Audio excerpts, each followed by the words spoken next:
tédio funciona igual um pé na bunda. O pé na bunda te empurra para frente, se a gente olhar com uma ótica otimista. O tédio também pode te empurrar para frente, se você souber aproveitar esse momento.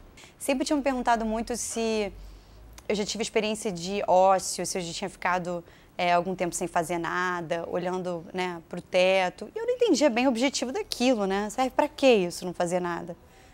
E aí eu descobri, assim, que é excelente não fazer nada.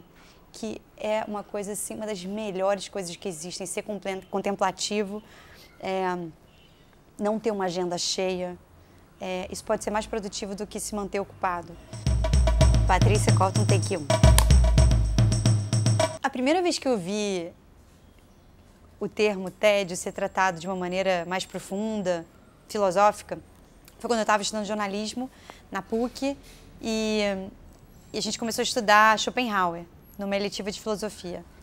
E estudando Schopenhauer, ficou muito claro, né, a ideia dele do pêndulo, né, de que o homem oscila sempre entre o tédio e a vontade. Vontade você pode chamar de libido, é basicamente um desejo de realização de algo. Uma vez que esse desejo é saciado, você se entedia. E você precisa renovar o desejo, a vontade, a libido com novos desejos. Fiquei meio desesperada quando eu li isso e soube disso, porque concluí que a vida seria um processo muito cansativo e constante de revisão, né? Então, acho que, de alguma maneira, eu vivenciei isso. A cada 2, 3 anos, quando eu comecei a trabalhar, toda vez que chegava no que as pessoas acham que é um momento de conforto, que é ter um relativo domínio do que se faz, uma relativa estabilidade, para mim aquilo era uma morte psíquica. Era a ideia quase insuportável de que eu teria que cuidar da manutenção daquela rotina e que aquilo não seria o meu melhor. Então eu entrava numa curva do tédio que me impulsionava a mudar tudo, a mudar de empresa, a mudar de indústria, a querer mudar de cidade. Fiz isso algumas vezes ao longo da vida, e aí toda vez que você comunica às pessoas que você vai mudar quando você está no auge, quando você está num momento legal, de conforto, o mundo está te aplaudindo, o mundo te pressiona muito, né? Mas você está louca? Mas por quê? O que que houve? Você está escondendo alguma coisa? Não, eu estou só entediada, infeliz, achando que eu não estou no meu melhor. E aí eu percebi que muitas pessoas se sentem entediadas, têm um tédio crônico com as suas vidas, mas encontram justificativas muito nobres para ficarem inertes, para não fazer nada a respeito. Eu acho que o grande valor do tédio, ou de se entrar nessa curva do tédio, é justamente expandir a nossa criatividade, a nossa inteligência, para buscar soluções melhores. Então, falando um pouco sobre criatividade, eu acho que criatividade é o que nos diferencia como espécie, ousaria dizer isso. É o principal ativo que indivíduos e organizações têm, porque se a gente parar para pensar, a informação é tão abundante, basta um Google para você saber ou ler qualquer assunto. Então, com esse excesso de informação que de fato vai criar valor para as empresas, para as carreiras e para a vida, o que você faz com isso? Como você articula todo esse conhecimento, toda essa informação de maneira criativa que faça sentido para você? E eu acho que criatividade tem muito a ver também com ser autêntico, né?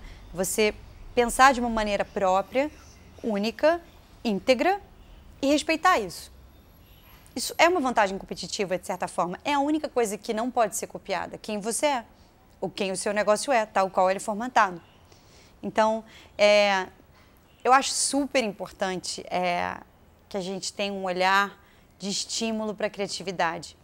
E a criatividade é um processo, ela não é necessariamente um produto ou um serviço ou uma ideia de negócio, é uma forma de ser, né, diária.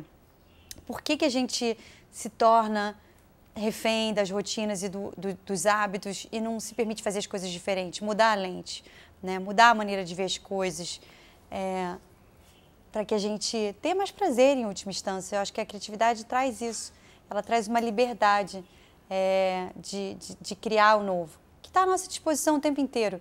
Não está só num workshop de criatividade e de inovação, né? Está numa decisão vigilante que a gente toma. Então, eu acho que evitar o tédio, ou evitar olhar para ele, não é nada produtivo.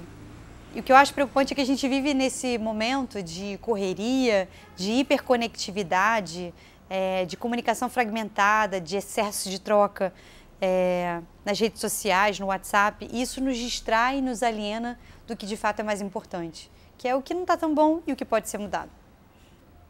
Em outras palavras, eu acho que o tédio é muito útil se a gente souber aproveitá-lo. Take qual número? Take 8. Take 8. Take 8. But I was not to blame for all the time you played the two-handed game. Second-hand love I can see. It's good for some, but not for me. No, you can't be mine, and someone else's too. Oh, yeah.